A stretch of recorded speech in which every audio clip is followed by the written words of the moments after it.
ఉన్న డబ్బంతా మీ తల్లిదండ్రులకు పంపి చేతిలో చిల్లి గవ్వ లేకోకుండా పెళ్ళైన తర్వాత కూడా మీ పెళ్ళాం ముందు మీ తల్లిదండ్రులను ఓకే చీటికి మాటికి డబ్బులు అడిగారనుకోండి, మీ పెళ్ళాం ముందు మీరు ఖచ్చితంగా చులకన అయిపోతారు.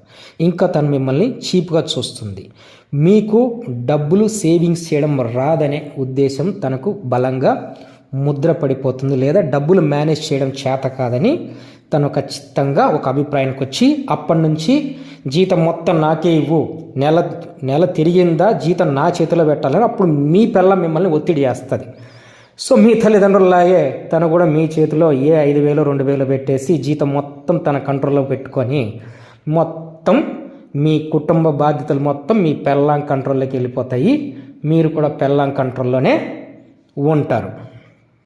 అందుకే సో ఉద్యోగం వచ్చిన వెంటనే మీ జాగ్రత్తలో